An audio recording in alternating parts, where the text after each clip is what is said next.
Hey everyone, this is the second half of the Cloudblock step-by-step guide specific to Google Cloud or GCP.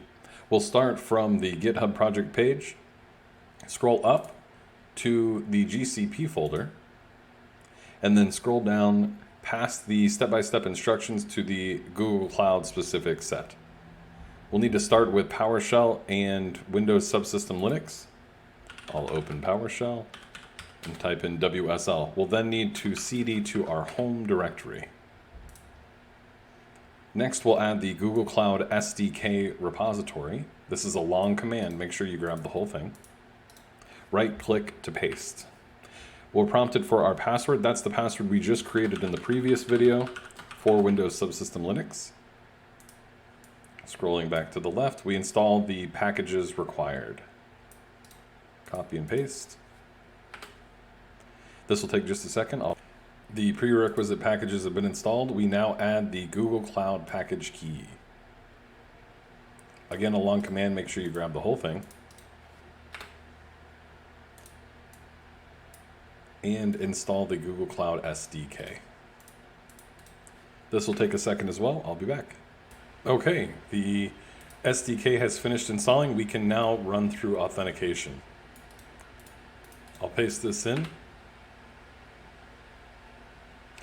Google Cloud will give me a prompt. I'll hit yes, and then highlight and then right-click to copy.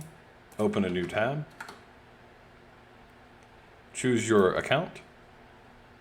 Hit allow, and then copy the code back into the CLI. Right-click to paste. We'll choose create a new project. I'll choose default. We also need to enable authentication for the application. I'll paste this in. We'll kind of go through the same steps. Grab the URL, paste it into your browser, choose your account, and hit allow. Copy the code and paste it in with a right click. We can verify that we've authenticated successfully, and we need the billing ID for later. Paste this command in. I've got my billing ID, it worked. And then we also want to make sure we know which user account we're signed in with, and I can see mine there with my email address. We can now customize our deployment. Let's make sure we're in the Google Cloud subdirectory of the project. And then we'll go to the same place, but in Windows File Explorer. You'll notice here I've got my name Chad in there. That is my Windows Subsystem Linux username. If you don't know your username, you can type in who am I. It'll give it to you there. And you'll need to edit the address when you paste it into your address bar. So if yours wasn't Chad, go ahead and change it and then hit enter. You'll see we have a gcp.tfvars file. That's the file we'll edit. Double click it. It may prompt you for an application to open the file in Notepad is just fine. I've already done that. Let's scroll down to the variables section. And we can see here password, the password to access the Pi-hole web UI. So I'm going to set mine to something simple, but please use something secure. We also need our SSH key, and you can get that from this command. It's the SSH public key that we created in the last video. I normally don't grab the last little bit. I start from here and work my way back. Right-click to copy. And then in between the quotes, paste. Management CIDR. This is the IP range that we will grant Web UI access to the Pi-hole and SSH access to the Linux machine running in the cloud. It's also permitted Pi-hole DNS access if DNS no VPN is equal to 1, which is the default. If you're deploying from home, this should be your public IP address with a /32 suffix. If you don't know your public IP address, that's okay. Go to Google and say what is my IP address? There it is. We'll copy it and paste it in. Make sure you leave the /32. We'll also need our billing account number and our GCP user. Those are the two values that we saw here. So I'll grab my billing account number, right-click to copy, and paste it between the quotes. And then my GCP user, same thing.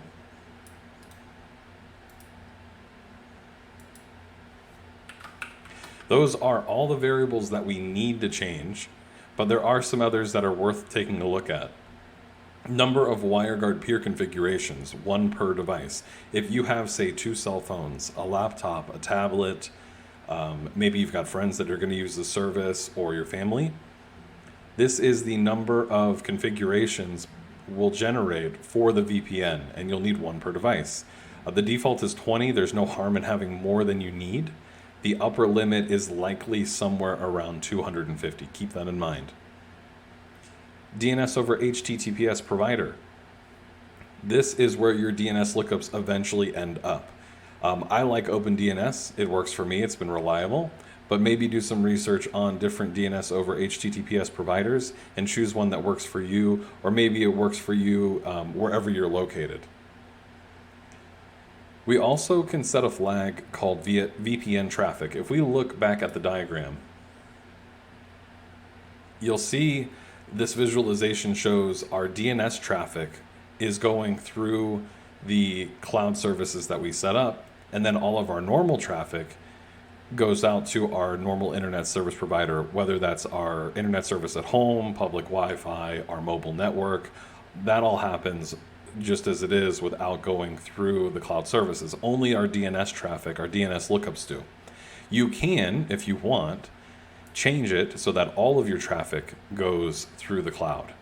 And you would set this, instead of DNS, you would change it to all. The only thing I'll mention, and certainly worth mentioning, is often cloud service providers, Google included, will charge for outbound traffic from your instance. For DNS, that's no problem. It's not a significant amount of traffic.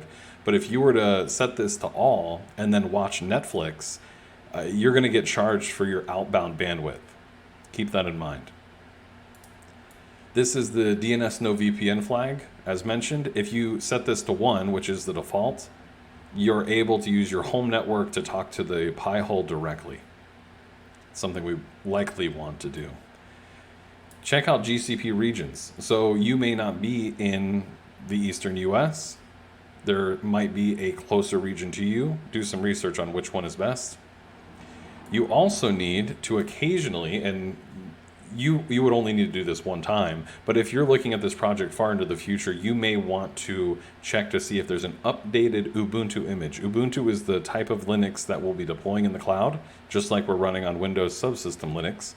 And occasionally Ubuntu will have an update that they'll provide Google Cloud, and we can reference that file. There's a command here to get the latest version.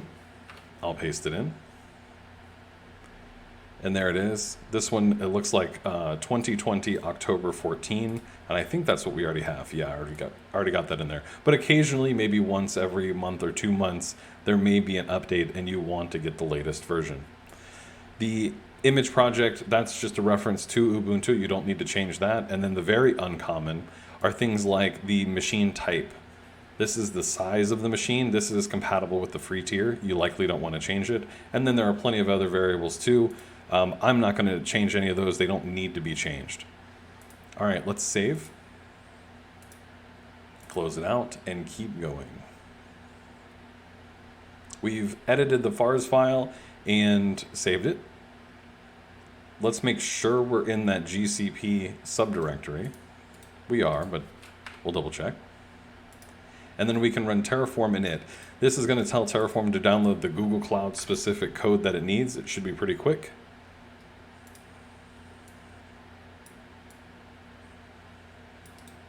And then we can run Terraform apply with our vars file that we edited. This is really where the magic of Terraform comes in. It uses all of the code that comes with my project and the customized variables file to create a plan. And you can see that plan here, 27 things to add. And this is all of the resources that will be created in Google Cloud by Terraform. Do we want to perform these actions? We'll say yes. Terraform will now start talking to Google Cloud about all the resources that need to be created. We'll need to give this a little bit. It's not instantaneous. It relies entirely on how long it takes Google to create all of our resources. We'll give it some time and I'll be back when it's done. Okay, Terraform is done and it has output some values for us. Let's take a look at the README. We need to wait for the virtual machine to become ready. Ansible will set up the services for us. So keep that in mind. If we scroll up to the diagram again, we can see Terraform plus Ansible. Terraform's responsible for building out things like the virtual machine instance, the storage and encryption, the firewall rules, and then Ansible is responsible for configuring the services on the instance. So things like Docker and the containers. We can watch that happen. Here it is. So we can SSH into the instance, and Terraform gives us some output. Copy that, paste it in. The first time we connect to an instance, it will ask us if we want to continue. I'll type in yes. And then there are two things we can do. We can tail the log file for Cloudblock. It might not be created yet, but if you're patient, give it some time. Eventually the file will appear and you'll start seeing the output from Ansible. I'm going to Control-C that to show something else. So to stop the tail, Control-C. And then you can also run htop, H-T-O-P. This is a Linux utility that kind of shows the activity of the virtual machine that's running in the cloud. We can see things like dpackage running, which is the installer for Ansible. So the machine is still busy, that log file is not there. I'm going to Control-C out of this as well. And run the tail again. And then I'll be patient. It may take quite a few minutes, but eventually we'll get some output and we'll see that Ansible has completed. Okay, we have output from Ansible, a play recap, and we see that failed equals 0. That means we've encountered no failures. I'm going to Control-C out of the tail and exit the instance. I'm also going to run, if I hit up a couple times here, there it is. I'm going to run Terraform apply again. This is going to give me those outputs from before we SSH'd into the instance. I want to reference those next. And we can see the Pi-hole web UI. Now that Ansible is done, all of our services should be available. I'm going to grab this URL, open my browser. Your connection isn't private. That's okay. That's because we're using self-signed certificates. The connection is still encrypted.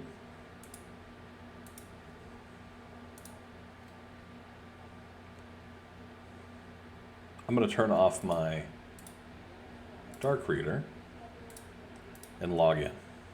This is the password we set in the variables file. Mine was changeme1. You can now log into your Pi-hole and make any changes as you see fit. The one thing I wouldn't change, or at least take note of, is under settings and then DNS. You'll see these two, it's actually the same value, set for custom 1 and custom 2 upstream DNS. If we look at the diagram, that is the container running DNS over HTTPS. So Pi-hole, when something isn't blocked, will reach out to this container to use DNS over HTTPS to talk to our DNS over HTTPS provider. So keep that in mind. That's why you see those IP addresses preset in the Pi-hole. All right, we're done with the Pi-hole. I'll grab the URL for WireGuard, copy it, and open in my browser. We'll see many folders. These are folders all for the peers. So we can see peer 1, 11, 13, etc. There should be 20 here. I'll click on the first one. These are the configuration files for the WireGuard VPN. An interesting one is peer1.png. So if I click that, I see a QR code here. If I have the WireGuard VPN app installed on my phone, there's an option when adding a VPN to scan a QR code.